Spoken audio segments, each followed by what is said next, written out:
Hai, Assalamualaikum, selamat hari Minggu. Udah lama nggak bikin konten YouTube. Seringnya lebih bikin di konten TikTok ya, karena di situ emang lebih seru. Ini habis olahraga aku, masih keringetan. Sambil nunggu keringetannya kering, yuk kita ngobrol-ngobrol tentang screening preeklamsi dalam kehamilan. Kita tahu bersama bahwa penyebab kematian ibu hamil terbanyak itu adalah preeklamsi, perdarahan, dan juga penyakit yang diderita oleh ibu. Ini adalah hal baru yang ada di buku KIA. Di buku KIA, sorry, lagi batuk ya, emang.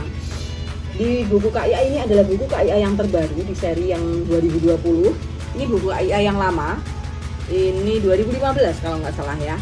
Dan di buku KIA yang terbaru yang 2020 ini sudah ada tabel untuk kita melakukan screening preeklamsi. Jadi untuk teman-teman bidan semuanya, untuk ibu hamil semuanya mungkin harus ngerti juga sih ya bahwa screening preeklamsi itu ada, dan kalaupun saya membawa resiko itu, saya harus berhati-hati, saya harus waspada, saya harus melakukan pemeriksaan kehamilannya di dokter spesialis OBGYN gitu kan. Nah, yuk kita lihat kayak apa sih screening preeklamsi ini, apa yang bisa kita lakuin, dan setelahnya kalau kita menemukan faktor resiko itu kita harus bagaimana gitu ya. Oke ya, kita mulai. Ini adalah lembar screening preeklamsi yang harus kita lakukan pada ibu hamil di umur kehamilan kurang dari 20 minggu. Terus bagaimana kalau kita menemukan ibu hamil yang umur kehamilannya itu lebih dari 20 minggu? Ya harus tetap kita lakukan. Siapa yang melakukan ini? Dokter bisa dibantu dengan bidan gitu ya. Bagaimana cara melakukan screeningnya? Oke, lembarannya seperti ini ya, yang terbaru. Nah, di screening preeklamsi ini ada dua macam yang harus kita lakukan, melalui anamnesis, wawancara atau tanya jawab yang dilakukan oleh petugas kepada ibu hamil, dan juga melalui pemeriksaan fisik gitu, pemeriksaan fisik ya. Nah, ada juga dua warna di sini, kuning dan merah. Apa artinya? Kuning ini adalah resiko sedang. Ini juga kuning ya. Merah ini adalah resiko berat atau resiko tinggi. Oke, kita mulai dari anamnesis. Kita harus menanyakan kepada ibu hamil, apakah ini kehamilan multipara dengan kehamilan oleh pasangan baru? Multipara itu adalah kehamilan yang sudah kedua, ketiga gitu ya. Ibu sudah pernah melahirkan gitu ya. Berarti bisa kita tanyakan kalau ini kehamilan yang kedua, apakah ini mungkin kehamilan oleh pasangan barunya gitu ya. Terus yang kedua adalah apakah ini kehamilan dengan bayi tabung atau obat induksi ovulasi yang dengan teknologi reproduksi terbantu? Apakah umur ibu lebih dari 35 tahun? Apakah nullipara? Nullipara itu adalah ibu yang belum pernah melahirkan sama sekali. Apakah ini multipara dengan jarak kehamilan sebelumnya lebih dari 10 tahun? Berarti anak yang pertama itu apakah lebih dari 10 tahun atau tidak? Kita tanyakan juga riwayat preeklamsi pada ibu atau saudara perempuan itu ya. Terus juga obesitas sebelum hamil. Kita harus tahu ini berat badan ibu dan juga tinggi badan ibu sebelum hamil. Apakah IMT-nya lebih dari 30? Nah, itu tadi adalah pertanyaan yang kita ambil dari anamnesis itu yang masuk di resiko sedang dan diberi warna kuning. Selanjutnya ada juga resiko sedang atau warna kuning yang akan kita dapat dari pemeriksaan fisik. Kita harus menghitung main arterial pressure-nya apakah lebih dari 90. MAP ini dihitung setiap kali ANC. Jadi setiap ibu datang itu harus dihitung. Bagaimana kita bisa menghitung kok bisa dapat 90 mm Hg? Oke. Rumusnya MAP adalah 2 kali sistol. Sistol itu adalah tensi yang atas ditambah dengan diastol. Diastol itu yang bawah. Jadi setiap kali periksa tolong ditanyakan berapa tensi saya. Bu bidan biasa akan menjawab 110/70 gitu ya. Dan ini dibagi 3. Umpama tensinya ibu adalah, tekanan darahnya adalah 120/80. Kita hitung MAP-nya berapa? Oke ya. 2 kali 120 ditambah dengan 80 dibagi 3. 240 tambah 80 dibagi 3. 320 dibagi 3. Berapakah hasilnya?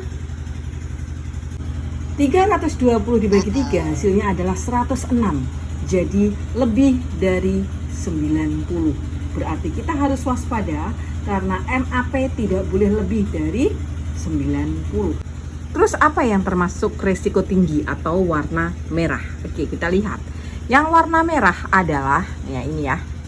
Multipara dengan riwayat preeklamsi sebelumnya. Jadi kalau ibu sekarang hamil kedua, ketiga, keempat, itu kita harus tanyakan apakah dulu ibu melahirkan di rumah sakit? Iya bu, apakah tensinya tinggi? Iya, gitu. Ya udah, berarti dia dengan riwayat preeklamsi sebelumnya. 2, kehamilan multiple atau kehamilan kembar atau mungkin triplet gitu ya, itu juga termasuk risiko tinggi. Yang ketiga, diabetes dalam kehamilan, hipertensi kronik, yaitu hipertensi yang sebelum hamil juga sudah terjadi. Ibu mempunyai tensi tekanan darah tinggi sebelum hamil. Penyakit autoimun, SLE, dan juga antiphospholipid syndrome. Nah, setelah kita melakukan anamnese dan juga pemeriksaan fisik pada ibu hamil, ini keterangannya seperti ini. Apabila ditemukan 2 resiko sedang tanda kuning atau 1 resiko tinggi, ibu hamil wajib dilakukan rujukan. Keterangan di bawahnya, bila mana ibu beresiko preeklamsi, maka pemeriksaan kehamilan, persalinan, dan pemeriksaan nifas dilaksanakan di rumah sakit. Lakukan rujukan terencana pada ibu hamil dengan kondisi yang disebutkan di atas, dalam kurung tidak perlu menunggu infartu atau tanda-tanda persalinan. Seumpama nih ya, ada ibu hamil datang dengan umur ibu 40 tahun. Oke, 40 tahun kita harus melakukan screening langsung ya.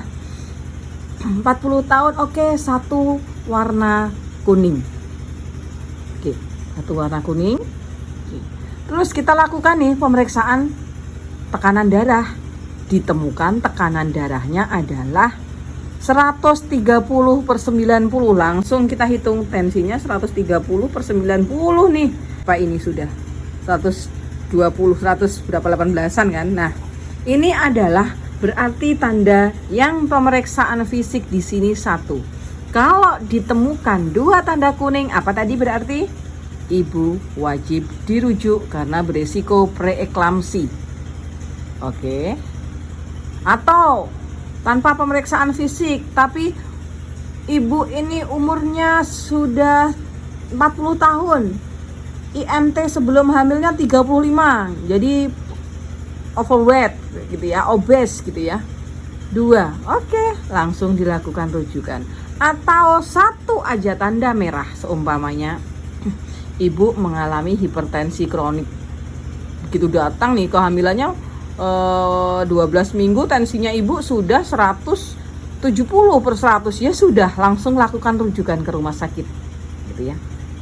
Jadi kita bisa melakukan nih sebenarnya dari awal ketemu ibu hamil itu kita sudah bisa melakukan screening ini agar kita bisa mencegah terjadinya preeklamsi, mencegah terjadinya kematian ibu dan janin. Gitu ya. Tapi ini jarang dilakukan. Tolong nanti teman-teman semuanya mungkin yang melihat video ini, mari kita lakukan semua ini. Kita bisa melakukan sesuatu semaksimal mungkin yang kita bisa. Kalau mungkin beda daerah, beda kebijakan ya. Kalau di tempat kami, apabila di puskesmas atau di klinik atau di FKTP, dokter umum atau bidan pada saat anamnese menemukan ini dan kita konsulkan ke dokter kita diberi wewenang oleh spesialis obgyn kami untuk melakukan terapi awal, yaitu pemberian obat-obat pengontrol tekanan darah itu tadi. Untuk selanjutnya nanti dilakukan rujukan gitu. Diberi kalsium, diberi obat pengontrol tekanan darah. Dan untuk ibu hamil yang sudah merasa punya faktor risiko ini, sadar diri bahwa saya harus melakukan pemeriksaan ini di rumah sakit atau di spesialis, bahwa saya nanti kalau melahirkan harus di rumah sakit, nggak usah nawar-nawar lagi. Kadang ada di lapangan itu banyak banget, merasa dia tidak kenapa-kenapa, merasa dia sehat-sehat saja. Terus ngapain saya harus di rumah sakit? Saya mau melahirkan di tempatnya Bu Bidan ini. Saya mau tetap melahirkan di puskesmas, umpamanya seperti itu. Saya nggak mau dirujuk, itu banyak masih kasus seperti itu. Ya, jangan lagi ya, karena fokus kita ada di penyelamatan ibu dan bayi. Ya, semoga angka kematian ibu dan bayi di Indonesia itu bisa kita tekan sekecil mungkin, dan ibu hamil semuanya sehat, selamat bayinya, sampai dengan nanti melahirkan ibu bisa merawat anak-anaknya dengan sehat.